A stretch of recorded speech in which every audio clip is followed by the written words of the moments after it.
தமிழ்நாட்டில் இருக்க யங்ஸ்டர்ஸ் எல்லாருமே கிரிக்கெட் சினிமான்னு போயிட்டு இருந்த காலங்களில் இப்போ வந்து புதுசாக லெஜிஸ்லேட்டிவ் அசம்பிளிக்குள்ளே டெய்லி என்ன நடக்குது அப்படிங்கிறதெல்லாம் உட்காந்து ரிவ்யூ பண்ணுற மாதிரியான காலம் வந்துருச்சு. அதுக்கான காரணம் நம்ம சீஃப் மினிஸ்டர் விஜய் தாங்கிறது ரொம்ப ஆப்வியஸான ரீசன்.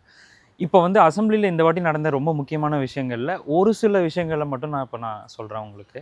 கரெக்டாக அசம்பிளிக்கு ஒரு நாள் முன்னாடி வந்துட்டு நம்ம எதிர்க்கட்சி தலைவர் உதயநிதி ஸ்டாலின் அவர்களை வந்து அரெஸ்ட் பண்ணிட்டாங்க. அது என்ன விஷயங்கிறது உங்களுக்கு தெரியும்.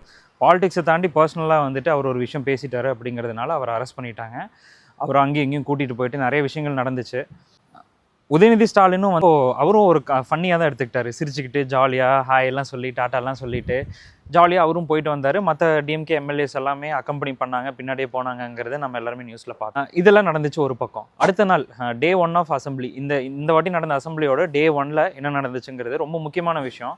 நம்ம சிஎம் வந்துட்டு உள்ளே வராரு. அவர் வந்து ஜோசப் விஜயா இருக்கட்டும், இல்லை அவர் எம்கே ஸ்டாலினாக இருக்கட்டும், இல்லை வந்து யாராக வேணாலும் இருக்கட்டும், இந்த வாட்டி வந்துட்டு அசம்பிளிக்குள்ளே வந்து நம்ம சீஃப் மினிஸ்டர் உள்ளே என்டர் ஆகுறாரு. அவர் வணக்கம் சொல்லிகிட்டே உள்ளே வராரு. அவர் உள்ளே வர ஃபஸ்ட்டு டிவிக்கு ரூலிங் பார்ட்டியில் இருக்க எம்எல்ஏஸ் எல்லாருமே எந்திரிச்சுன்னு வணக்கம் சொல்கிறாங்க.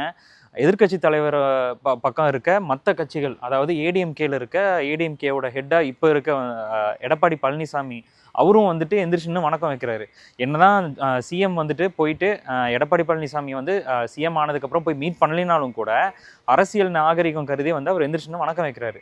இந்த பக்கம் திரும்பி பார்த்தா டிஎம்கேல யாருமே எந்திரிக்கல. எதிர்க்கட்சி தலைவர் அவர் எந்திரிச்சு வணக்கம் கூட சொல்ல, உட்காந்துட்டு கூட வணக்கம் சொல்ல அவர் பார்க்கவே இல்லை. இது வந்து பியாண்ட் பாலிடிக்ஸ் நம்ம பார்த்தோம் அப்படின்னா, விஜய் வந்துட்டு சிஎம் ஆனதுக்கப்புறம் ஃபஸ்ட்டு அவர் வந்து போய் மீட் பண்ணதை வந்துட்டு டிஎம்கேவோட ஹெட்டான முன்னாள் சீஃப் மினிஸ்டர் போய் தான் மீட் பண்ணியிருந்தாரு. ஸ்டாலின் சாரையும் மீட் பண்ணிட்டு உதயநிதி ஸ்டாலின் சாரையும் மீட் பண்ணியிருந்தாரு. அவர் வீட்டுக்கு போயிட்டு இவ்வளோ அவர் மரியாதை கொடுக்குறப்போ, நீங்கள் அட்லீஸ்ட் லெஜிஸ்லேட்டிவ் அசம்பிளிக்குள்ளே ஒரு சிஎம்மாக அவர் வர்றப்பயாவது நீங்கள் வேறெல்லாம் எதுவும் பண்ண வேண்டாம், பர்சனலாக நீங்கள் எதுவும் பண்ண வேண்டாம், எந்திரிச்சுன்னு வணக்கம் வைக்கிறப்போ நீங்கள் திருப்பி வணக்கம் வைக்கலாம். அது வந்து ஒரு பேசிக்கான ஒரு காமன் மேனர்ஸ் தான். அது வந்து பேசிக் ரெஸ்பெக்ட் தான். கண்டிப்பாக வந்து உண்மையாக இந்த ரெஸ்பெக்ட் தெரிஞ்ச டிஎம்கே ஃபாலோவர்ஸும் வந்து இதை அக்செப்ட் தான் பண்ணுவாங்க. நான் ஏன் வந்து இதை ரொம்ப இதாக சொல்கிறேன் அப்படின்னா, இதை பார்த்து தான் நாளைக்கு வந்து நிறைய பேர் வந்து இன்ஸ்பயர் ஆகி நிறைய பழகுவாங்க.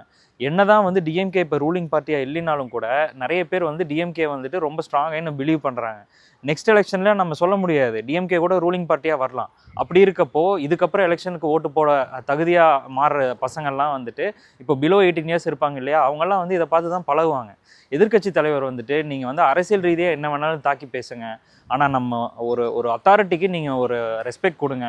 அவர் வந்து let it be chief minister, இல்லை டிஜிபி, இல்லை ஏசி, டிசி யாராக இருந்தாலும் வணக்க வச்சா திருப்பி வணக்க வைங்க. அது நம்ம தமிழ் பாரம்பரியமும் கூட. ஸோ அதனால் வந்துட்டு அந்த ரெஸ்பெக்டை வந்துட்டு நீங்கள் எல்லாம் ஃபாலோ பண்ணுங்கிறதே என்னோட ஒரு வேண்டுகோள்.